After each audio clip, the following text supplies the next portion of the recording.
Está escrito assim: Davi traz a arca para Jerusalém. E tornou Davi a juntar todos os escolhidos de Israel, em número de 30.000. E levantou-se Davi e partiu com todo o povo que tinha consigo de Balaá de Judá, para levarem dali para cima a arca de Deus, sobre a qual se invoca o nome do Senhor dos Exércitos, que se assenta entre os querubins. E puseram a arca de Deus em um carro novo, e levaram-a da casa de Abinadab, que está em Geba. E Uzá e Aiô, filhos de Abinadab, guiavam o carro novo. E levando da casa de Abinadab, que está em Geba, a arca de Deus, Aiô ia diante da arca, e Davi e toda a casa de Israel alegravam-se perante o Senhor com toda sorte de instrumentos, de madeira, de faia, com harpas, saltérios, com tamborins, com pandeiros, com símbolos. E chegando a ira de Nacon, estendeu Uzá a mão à arca de Deus, e segurou-a, porque os bois a deixavam pender. Então a ira do Senhor acendeu-se contra Uzá, e Deus o feriu ali por esta imprudência, e morreu ali junto à arca de Deus. E Davi se entristeceu, porque o Senhor abrira uma ruptura em Uzá, e chamou aquele lugar Pérez Uzá até o dia de hoje. E temeu Davi ao Senhor naquele dia e disse: como virá a minha arca do Senhor? E não quis Davi retirar para si a arca, para a cidade de Davi, mas Davi a fez levar-se à casa de Obed-edom, o geteu. E ficou a arca do Senhor na casa de Obed-edom, o geteu, 3 meses. E o Senhor o abençoou a Obed-edom e toda a tua casa.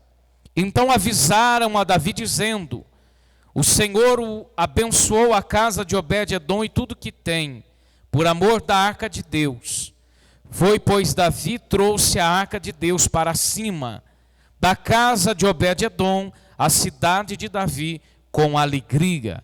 E aconteceu que quando o levaram à arca do Senhor, cada um dava 6 passos, sacrificavam bois e carneiros cevados. Davi saltava com toda a sua força diante de Deus, e estava cingido de um éfode de linho. Assim subindo, levaram Davi todo Israel à arca de Deus, com alegria e som de trombetas. E aconteceu que quando, entrando a arca do Senhor na cidade de Davi, Mical, filha de Saul, olhava pela janela, e vendo o rei que ia bailando, saltando diante do Senhor, o desprezou em teu coração. E introduzindo a arca de Deus, puseram em seu lugar na tenda que Davi lhe armara, e ofereceu Davi holocausto, ofertas pacíficas diante do Senhor. Amém. Podem se assentar, irmãos.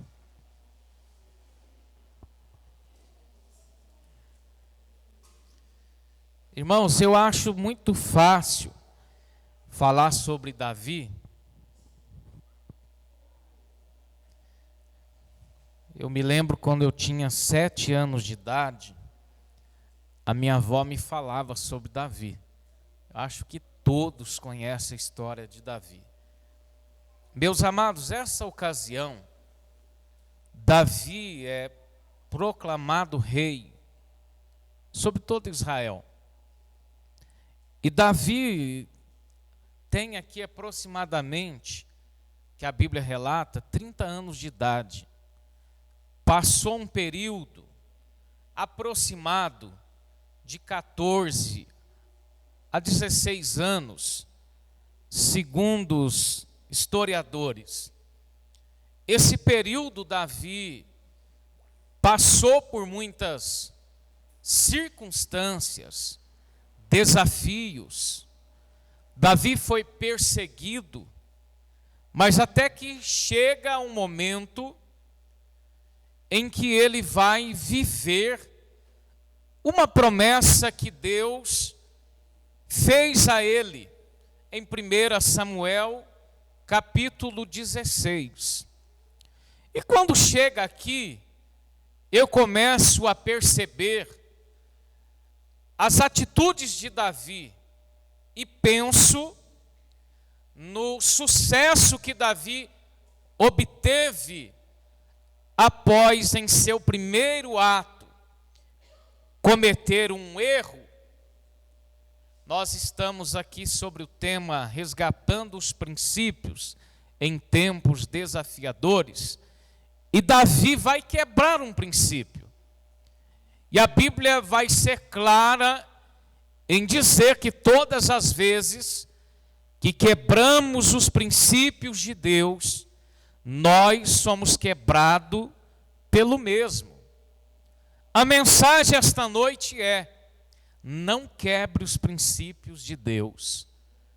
Davi, em seu primeiro ato, ele está querendo fazer algo diferente do que o seu antecessor fez, Saul.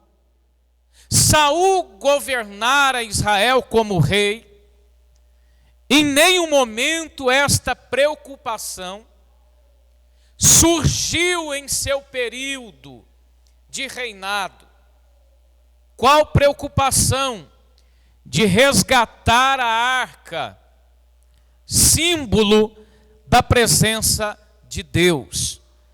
Esse período é um período daquele tabernáculo móvel, um período aonde nós vamos ver que em todo o tempo que Saul governa, ele, em seu exercício como rei, tem a liturgia, tem culto, mas falta a presença. O local dos santos não estava lá a arca. Tinha no átrio o incensário, tinha no lugar santo a mesa da preposição, mas no Santo dos Santos faltava a presença de Deus, simbolizada nesse tempo pela arca. E Davi assume o trono. Ele é a autoridade maior, pastor Elias. Só que tem um detalhe: quando ele convoca 30.000 homens, com alguns tipos de instrumento, para fazer companhia para ele,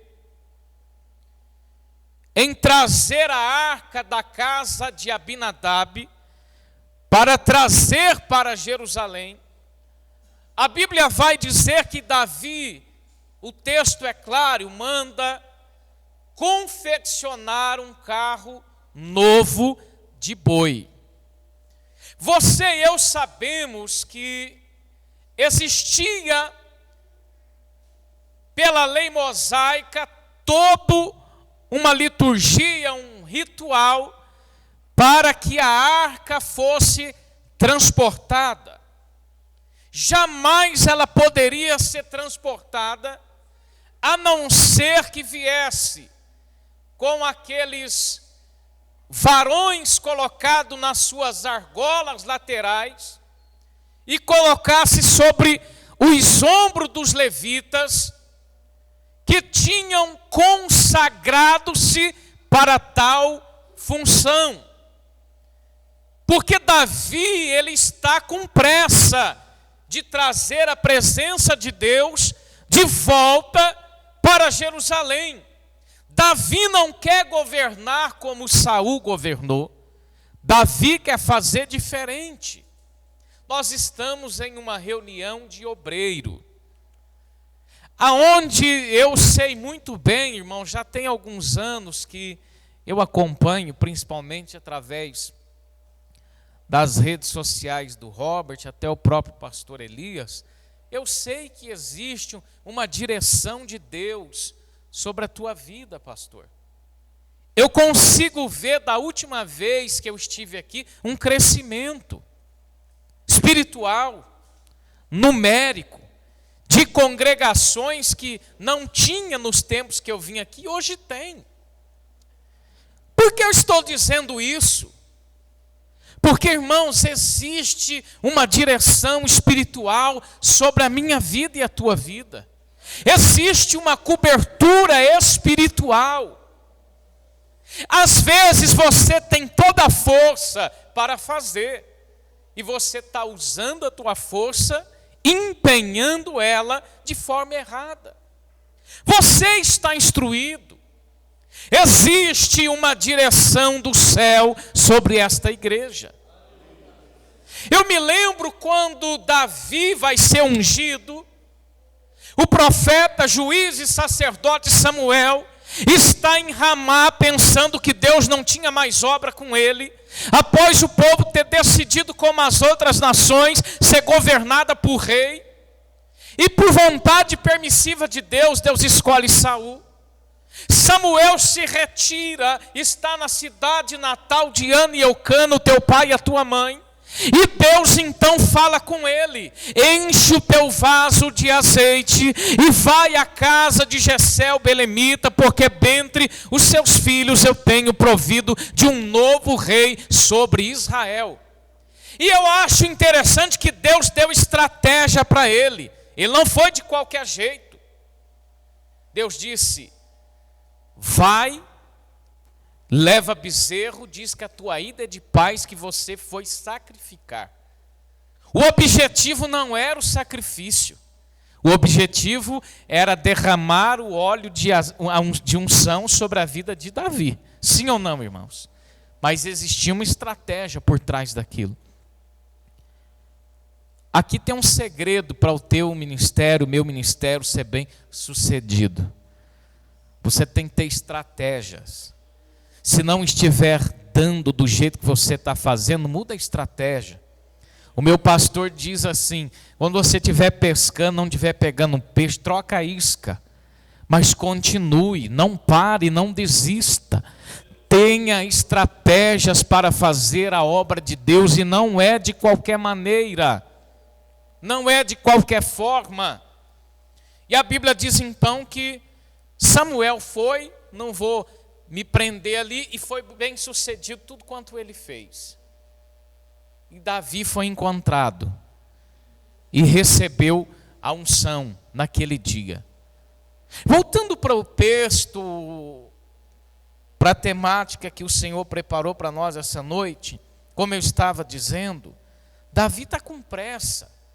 Ele aparelha os carros de boi novo, tem 30 mil homens, cantando, saltando e bailando. Ele vai até a casa de Abinadab, e ali eles colocam a mão na arca. Eu estou aqui agora já aplicando alguma coisa sobre a tua vida, a palavra de Deus. Eles colocam a mão sobre a arca para colocar ela em cima do carro de boi. Já estava tudo errado. Deus já poderia ter fulminado ali. Deus já poderia ter tratado ali. O que eu acho interessante é que tem 30 mil homens vendo Davi fazer do jeito errado, da maneira errada, da forma errada, mas está cantando, pulando, bailando, vendo o cidadão fazer as coisas erradas. O problema da nossa geração é esse, irmãos: está envolvida com o pecado, embaraçado na mentira, e ainda consegue se alegrar. Eu vou te dizer uma coisa: o que você fala para mim, você pode até me convencer, mas o que vai mostrar quem você é a tua vida diante de Deus. É o que você faz diante de Deus que você fala para mim, beleza, estou acreditando no que você está falando. Mas o que você está dizendo é o que você realmente é? Está todo mundo aplaudindo, o cidadão é rei. Ninguém vai se opor. Irmãos, a nossa geração tem sofrido um problema, sabe do quê? De falta de personalidade. Você não tem que concordar com tudo que eu falo, com tudo que eu digo, com tudo que eu penso. Você não pode querer ser uma pedra no meu sapato. Estou ilustrando. Vamos dizer que eu fosse o pastor de vocês. Você não pode discordar de tudo. Tem que haver uma concordância. Mas você tem que ter a sua personalidade. Você tem que ser alguém que conhece a Bíblia, o Deus da Bíblia, e não está somente envolvido com a obra, mas com o Deus da obra. Tem gente tão envolvida com a obra, mas o Deus da obra já está longe de você. Está na igreja todo culto, mas não sente mais a presença. Está de joelho dobrado, mas nem consegue orar mais. Se envolva com Deus que te chamou. Se envolva com Deus que é o dono da obra, o dono da igreja, o seu dono. Davi está apressado de fazer uma coisa que era certa, mas do jeito errado. Quantas vezes nós tomamos esta atitude? Temos a força, a aptidão, a vontade de fazer. Mas existe uma coisa além disso: obediência. Tem uma forma que foi estabelecida para você fazer. Existe uma diretriz, uma direção, e essa direção ela não pode ser interrompida. Ela não pode ser mudada. Vocês se lembram quando Deus se apresentou ao profeta Elias, que estava escondido em uma caverna, que veio o vento, veio o terremoto, veio o fogo, e Deus não estava em nenhum deles, irmão. Fogo, se não pôr lenha, apaga. Vento é segundos, ele assopra aqui e vai para o outro lado. Terremoto é milésimos de segundo. Deus estava falando com Elias: eu não sou inconstante igual vento, igual fogo e nem igual terremoto. Eu sou o mesmo Deus que te fiz vencer os profetas lá no Monte Carmelo.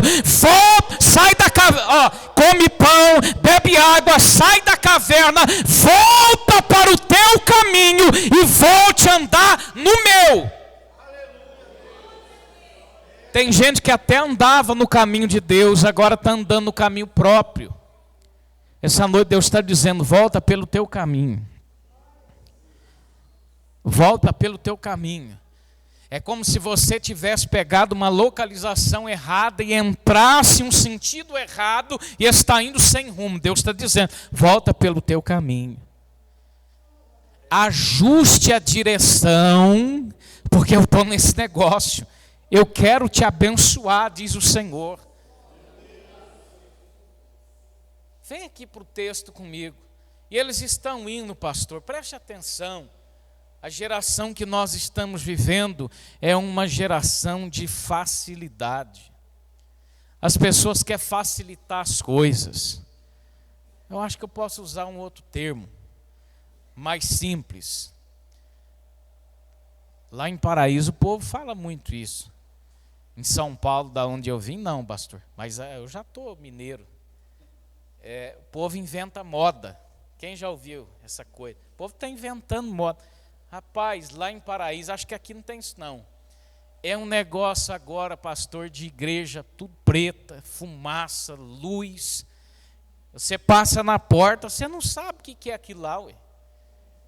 É um momento de inventação de moda. Não, tá bom, rapaz, o que é isso, ué? Pode até fazer tatuagem. Pode usar brinco. Pregar, normal.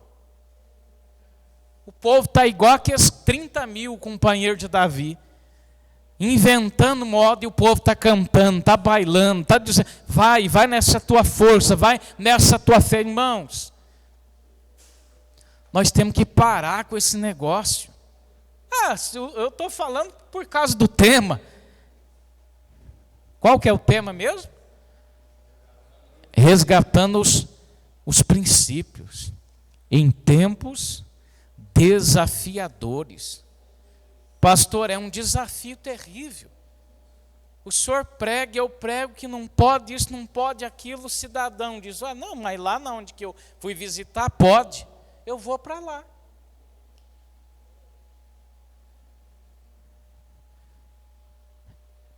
Irmãos, as pessoas têm buscado a era de facilidade com as coisas de Deus. E as coisas de Deus é séria.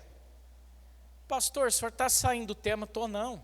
Deus podia ter fulminado eles ali mesmo na casa de Abinadab, porque estava fazendo do jeito errado, mas escute, eles foi caminhando, chegou num lugar, leia aí comigo, versículo 6, e chegando à eira de Nacon, está escrito aí na sua Bíblia?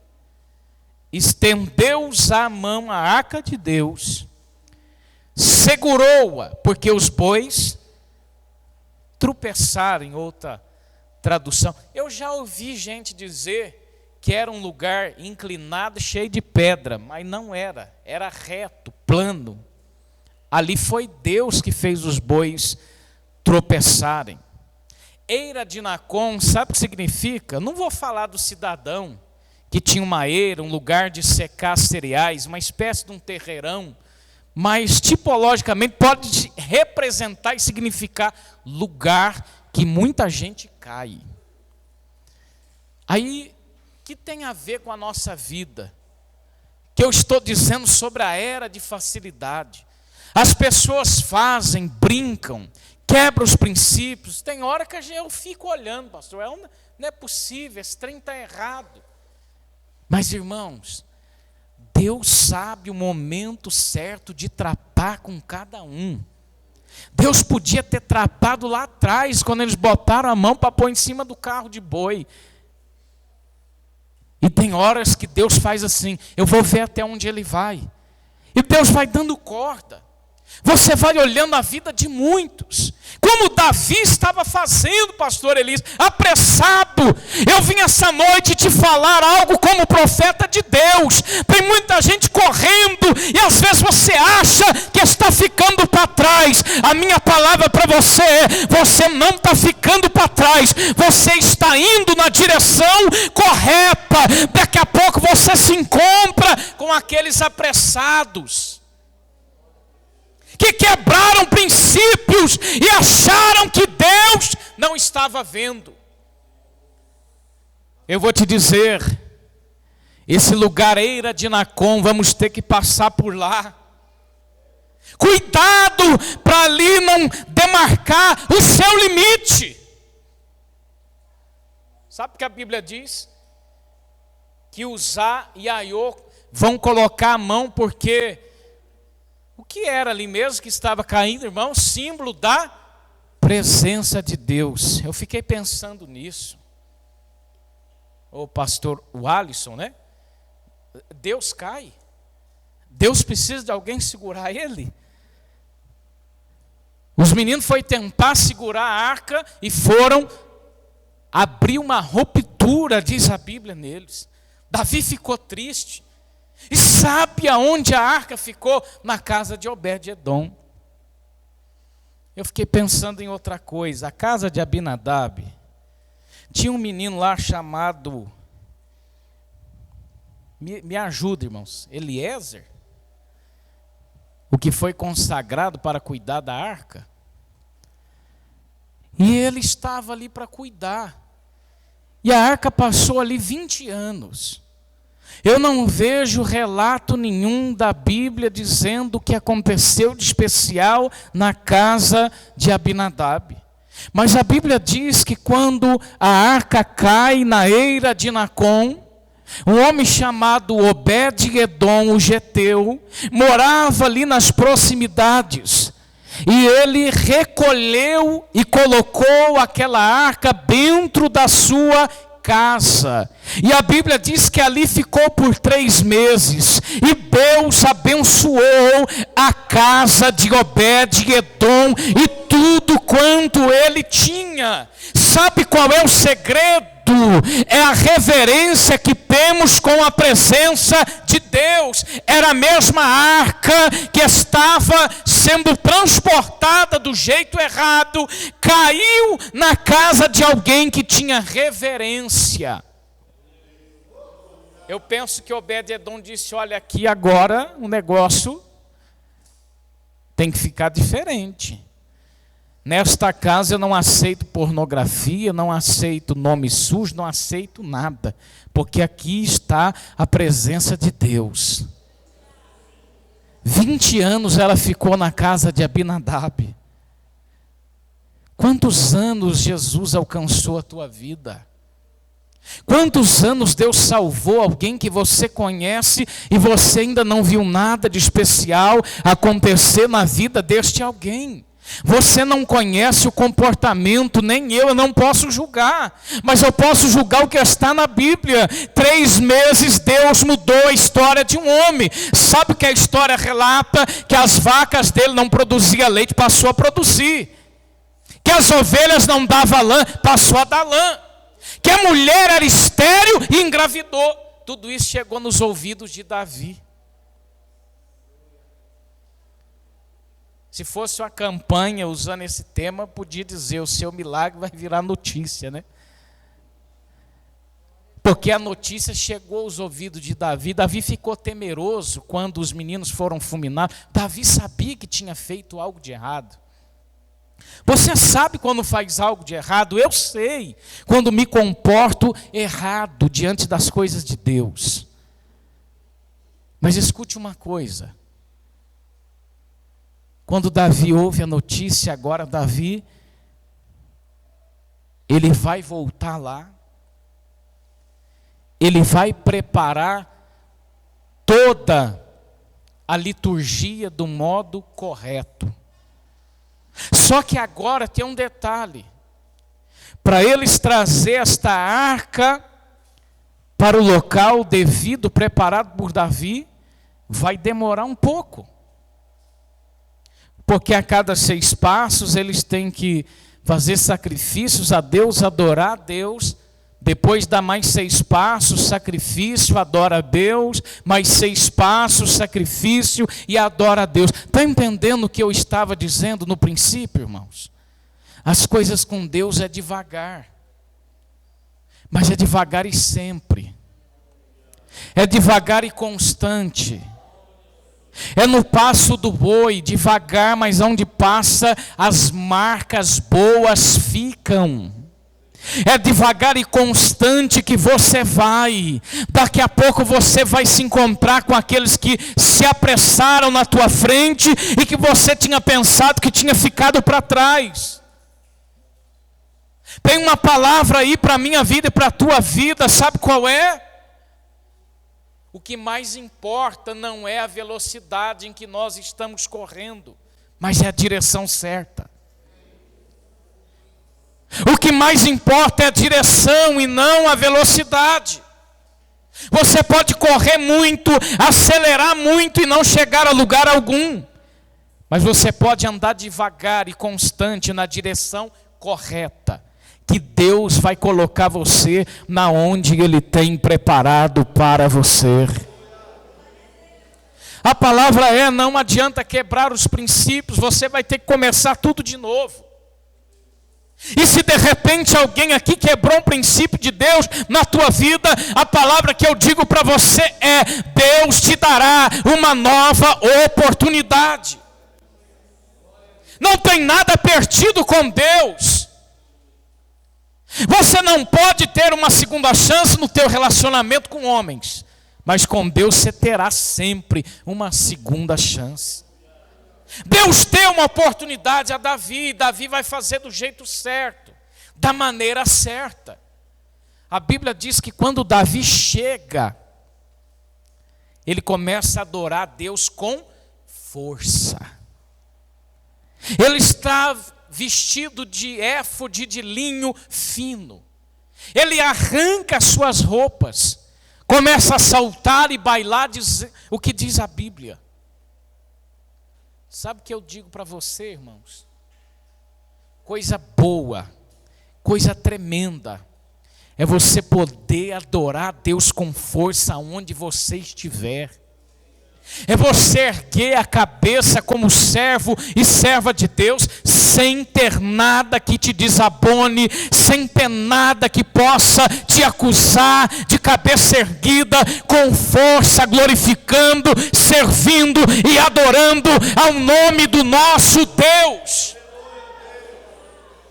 Se você não conseguiu adorar em 2022 ao seu Deus com força, 2023 é um ano de você voltar a rever os valores de Cristo sobre a tua vida. É a temática desta GO. É você resgatar os princípios, que você sabe quais são. Que é uma coisa que eu vou te dizer, irmãos, que Deus gosta, seja você mesmo. Você é único, exclusivo. Deus te quer do jeito que você é. Deus te usa da forma que você é. Deus te chamou do jeito que você é. Você não precisa mudar o seu jeito de ser, a sua maneira. Eu estou dizendo no sentido, irmãos, você tem que mudar para melhor, não para pior. Eu estou dizendo no sentido de você não abrir mão. Não abre mão daquilo que você sabe estar certo, daquilo que você sabe que é correto, daquilo que é justo, que é verdadeiro, daquilo que é santo. Não troque por aquilo que é profano. Continua do seu jeito, da tua maneira, da tua forma, que é assim que Deus vai te honrar. É assim que Deus vai te usar. É assim que Deus vai fazer o nome dele ser glorificado na tua vida. Que este ano de 2023 seja um ano onde você venha se reinventar dentro dos padrões bíblicos. Oi, pastor, mas é possível um obreiro? É possível um servo de Deus estar se distanciando do princípio? É assim, irmãos. Assim Saul fez. Assim um dia Davi fez. Se arrependeu, reconheceu o seu erro, mas fez. O que eu quero dizer para você essa noite é, irmãos, obedeça. Você tem a palavra de Deus, tem o Espírito Santo, tem a instrução de Deus. A palavra é: obedeça. Não quebre esses princípios que foram estabelecidos sobre a minha vida e a tua vida. Nós vivemos dentro de limites, nós como cristãos. O apóstolo Paulo disse: todas as coisas me são lícitas, mas nem todas me convêm. Nós temos limite para fazer tudo. Nós temos que ter um comportamento diferente. Deixa eu te dizer uma coisa. Você foi chamado por Deus para fazer uma grande obra. Você foi chamado por Deus por causa do seu envolvimento, da tua entrega. Talvez você chegou onde queria. E agora, em algum momento, às vezes, as circunstâncias nos fazem sentir-se desmotivado. No seu ministério, na sua caminhada, o pastor colocou um número aqui de almas. Mas eu vou te dizer uma coisa. Não estou contradizendo nada. Mas sabe de uma coisa? Para você salvar a mim, você tem que estar salvo. Você tem que estar convicto da sua salvação. Sabe quando Jesus disse assim: ama o teu próximo como a ti mesmo? Como é que você quer cuidar de mim se você não está se cuidando? Como é que você quer que eu ore se você não ora? Como é que você quer que eu leia a Bíblia se você mesmo não está lendo? Você está amando mais os outros do que a si próprio. Você tem que ser curado para ser cura na vida das pessoas. Nós estamos vivendo em um tempo, em uma fase, pastor Elias, difícil. Aonde os obreiros, trabalhadores da obra de Deus estão morrendo, adoecendo. Eu sei do que eu estou falando. Eu estou te falando com experiência vivida. Cuida de você, meu irmão, minha irmã. Todos aqui são obreiros, né, pastor? É um AGO. Todos vocês são trabalhadores da obra de Deus.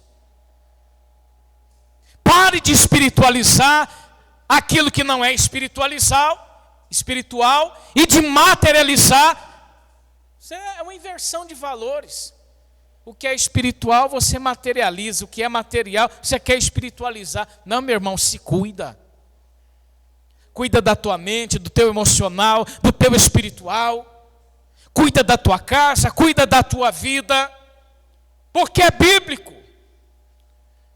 É uma das características do obreiro. Aquele que não cuida, tem cuidado, zelo pela tua própria casa, não governa bem, terá este cuidado e zelo pelas coisas de Deus? Não! Então estou falando dentro dos padrões e princípios bíblicos. Ajeita a tua casa, cuida da tua casa, arruma, põe em ordem, porque Deus quer fazer você viver um 2023 extraordinário na tua vida e na minha vida. É um ano da gente colocar a casa em ordem. Eu não vim aqui, irmãos, para esculachar ninguém. Essa palavra vem para mim primeiro. Eu não posso querer te aconselhar a consertar algo que em mim está destruído. Arruma, ajeita tudo, porque Deus quer usar você. Deus não quer, não, Deus vai levantar outro, não, eu não creio nesse negócio, não. Deus não investiu em você à toa. Deus não chamou ninguém aqui para experimentar, não, pastor. Deus não chamou ninguém aqui pensando, vou usar esse aqui, vamos ver se vai dar certo. Não, meu filho, Deus te chamou para fazer você dar certo, para você vingar. Acredita, se esforce. Pastor, não vou aceitar o cargo, se não der certo, o senhor põe outro. Não, pastor, eu vou aceitar, eu vou fazer o meu melhor. Só que o nosso problema é que nós somos uma geração que começa bem as coisas. Começa bem, daqui a pouco já começa a reclamar do pastor. Não, o pastor pôs isso, não me apoia, não tem dinheiro, não tem isso, não tem aquilo. Irmão, o ministério é assim mesmo. É assim mesmo, pastor. Tem dinheiro? Não tem. Isso é uma frase pronta. O ministério é dado para pessoa incapaz igual nós, para fazer a obra por tempo indeterminado, sem os recursos necessários. Isso é o ministério. Bem-vindo ao ministério. Eu não sei se você já ouviu isso. Seja bem-vindo ao ministério. Irmão, não se iluda não, viu? Não se iluda não. Você está pensando que o ministério vai te enriquecer? Você está pensando que ser obreiro na Assembleia de Deus é igual uns que você vê por aí? Eu não tinha nada, agora tem meia dúzia de carros. Não, irmão. Não, é assim, né, pastor? Você tem dois, dá um.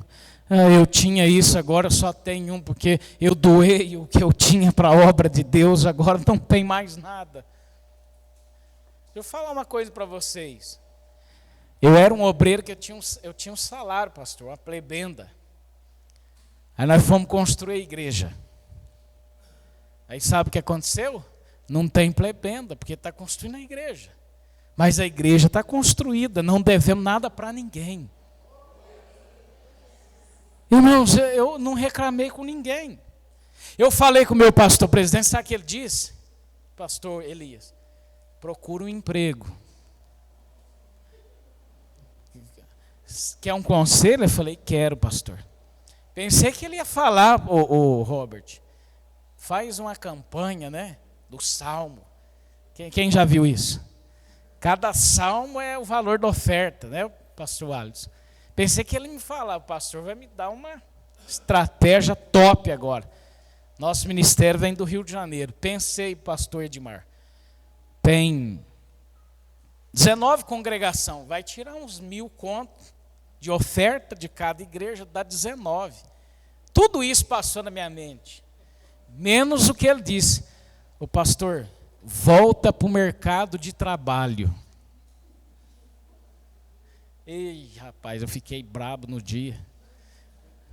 Falei para minha esposa, eu saí do serviço por causa da obra, da igreja local. Eu parei de pregar por aí por causa da obra. Agora o pastor manda eu voltar para o serviço. O mineiro fala assim, né? É até feio essa palavra, mas de vez em quando eu escuto uns meninos falar isso. Eu pensei igual os meninos, esse pastor é gozador, viu? Mas eu voltei para o serviço, irmãos. Estou trabalhando numa empresa. Deus tem me honrado lá. O nome do Senhor tem sido glorificado. Para ser sincero, pastor, agora o pastor falou assim para mim, você já pode sair do emprego. Eu falei, não. Nunca mais vou fazer isso, pastor. Mas você desistiu da chamada? Não, eu vou trabalhar. E vou continuar fazendo a obra de Deus. Mas o homem tem que trabalhar, irmãos.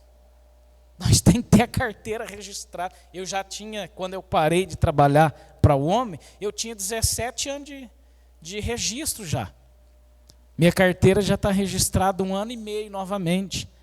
Para a glória de Deus. Então está dando 18 anos e meio de registro, irmãos. Homem de Deus é desse jeito.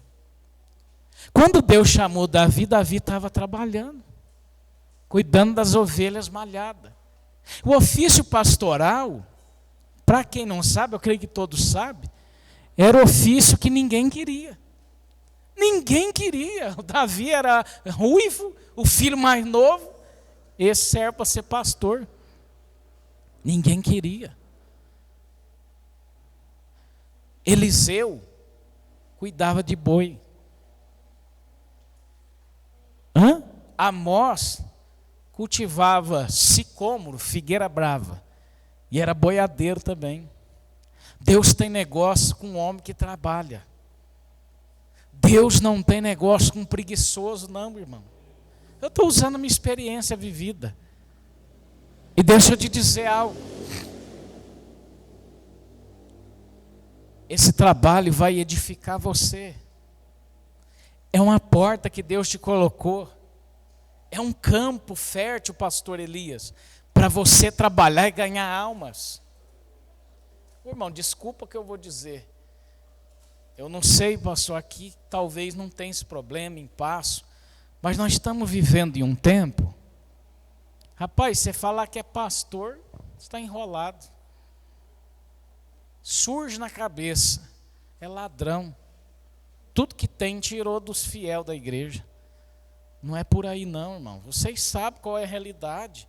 Vocês estão envolvidos no ministério, na obra de Deus. Vocês estão testificando daquilo que realmente é a obra de Deus. Vai desistir por isso? Vai parar por isso? Eu vou te dizer uma coisa. Aonde você for, Deus vai com você. Aonde você pisar o teu pé, Deus pisa junto. Não tem dificuldade que para um homem de Deus, uma mulher que Deus chamou para a tua obra. E aonde Deus te colocar, você vai se destacar, porque Deus habita dentro de você. Não deixa a dificuldade, o problema, os levante, a falta de recurso te parar. Vai chegar um tempo, pastor Elias, vai chegar um tempo. Vai chegar uma hora, irmãos, que Deus vai nos dar uma condição privilegiada. Eu creio nisso. Mas se não der, continue louvando. Se Cristo comigo vai, eu irei. Não temerei. Se for para o deserto, seja para onde for, vai. Vai, porque Deus se responsabiliza pela tua vida. O que eu não vim fazer aqui é iludir ninguém. O que eu tenho, a casa, o carro que eu tenho, foi a obra que me deu, foi o ministério. Não, irmão, foi o trabalho. Não se iluda com isso, não. Deus pode fazer coisas tremendas na tua vida, através da tua vida. Sabe o que Deus fez lá, pastor? Deus levantou um camarada que nos doou um prédio de 2 andares lá na cidade de Cajuru. Não tinha obreiro para mandar para lá, está lá até hoje. Pelejamos para vender. Qual foi o propósito do irmão que doou? Vende e termina lá a construção. Quer saber de uma coisa, irmão? Nós não conseguimos vender. Sabe por quê? Deus, ele dificulta o negócio. Não, a glória vai ser do cidadão que doou. Deus não facilita as coisas para ninguém. Pelejei para vender, para fazer de tudo, pastor. Está lá, irmãos, parado. Se alguém quiser comprar, nós vende. Lá em Cajuru, que tem um terreno do lado da igreja que eu quero vender lá para comprar. Não consigo vender. Você sabe por quê? Lembra da batalha de Gideão com os midianitas? É Deus que quer ser glorificado na tua vida, rapaz. Não fica pensando, não, Deus vai levantar um empresário rico. Irmão, pelo amor de Jesus Cristo, eu já fui iludido com isso. Eu já fui, pastor. Deus vai levantar os empresários. E os camaradas que vai pregar lá, Robert. Deus vai levantar um empresário, pastor. Vai mudar a história dessa igreja. Irmão, quem muda a história da igreja é o dono dela, é Jesus. Para de ser bobo, de ser iludido. Quem muda a história é você, é eu, que mês a mês somos assalariados e fiéis. Agora olha para a tua vida, se seria possível você ter o que você tem, com o que você ganha. Você já parou para pensar nisso? Nós temos uma diferença, nós não bebe, não fuma, não temos 2 famílias. Não é possível, né? Acho que não, né? Pelo amor de Deus, irmão. Pelo amor de Deus, hein? Mas não é assim? O cidadão deixa no bar, na bebida, na prostituição, nós levamos para dentro da nossa casa. Sendo fiel, não tem como Deus não prosperar. Faz as contas aí do que você possui, do que você ganha a vida toda. Eu já fiz. Sabe o que eu pensei? Não sei como deu para fazer isso. A conta não fecha, pastor. É perigoso se a gente for contar um testemunho desse e tiver alguém da Receita, a gente vai preso. Eles não acreditam no poder e na glória de Deus. Eu fiz conta, eu trabalhei numa empresa 17 anos, somei. Ô Robert, eu falei, mas como é que eu comprei esses trem, gente? Prestando conta, viu, irmão? Eu presto conta, tenho um pastor sobre mim, ministério. Não é bagunçado, não. É igual aqui, organizado. Eu termino te dizendo, olha, Deus trabalha com a igreja, que é um organismo vivo, organizada. Deus trabalha com pessoas organizadas. Deus trabalha com aquilo que você estabelece para a tua própria vida. E eu vou te dizer, viu? É com você que ele quer trabalhar. Não, mas comigo, eu vou ser co-pastor da igreja, vice-presidente, tesoureiro, secretário. Vou trabalhar na obra. É você mesmo. É com você que Deus está contando. Foi você mesmo que Deus chamou para esta obra. Não pensa que muitas vezes Deus vai salvar o bancário, o camarada da contabilidade. Não, Deus vai capacitar você que está aqui dentro. Deus vai capacitar você. Tem um rapaz que é o tesoureiro geral da nossa igreja, pastor. E eu jurava que ele era um contador formado. Não é possível. Organização com que ele domina. As planilhas de Excel, Robert. Tudo que ele mandava para a gente, esse camarada é... Um dia eu perguntei para ele, curioso. Sabe o que ele falou para mim? Nem ensino médio eu concluí. Eu falei, não é possível. Ele falou assim, pastor, depois eu comecei a trabalhar aqui com essas coisas de Deus. Ele trabalha numa empresa lá em Jaguariúna, que fabrica plástico, acho que é Jaguar que chama. Ele trabalha lá na contabilidade, não tem nem ensino médio. Mas ele ganha como o cidadão formado ganha.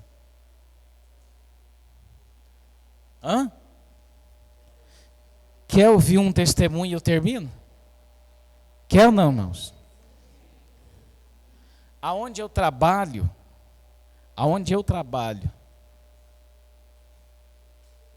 eu tenho um curso técnico. O que o engenheiro ganha, eu ganho, pastor. Sabe por quê? Deus faz esse tipo de coisa na nossa vida.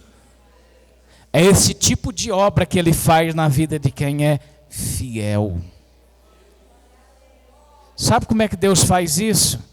Continua. Não quebra os seus valores e princípios que Deus vai honrar você. Aonde você... mas Cássio é uma cidade pequena. Deus não quer saber disso não, irmão. Deus não está nem aí com isso. Deus te honra, te abençoa no lugar que você está, no lugar que Ele te chamou, no lugar que Ele está te vendo. Davi se tornou o maior rei que Israel teve no meio do mato, cuidando de ovelha. No pasto. Por que você acha que você é diferente? Por que às vezes você fica se diminuindo? Eu estou falando aqui, eu sinto de Deus. Pare de se diminuir. Você é alguém que tem autoridade de Deus para falar com qualquer homem nesta cidade. E aonde Deus te enviar, Ele vai pôr palavras na sua boca. Para você falar com o simples e para você falar com alguém que se acha importante. Deus te dará sabedoria. Amém, irmãos? Vou orar. Vamos colocar de pé. Eu quero fazer uma oração.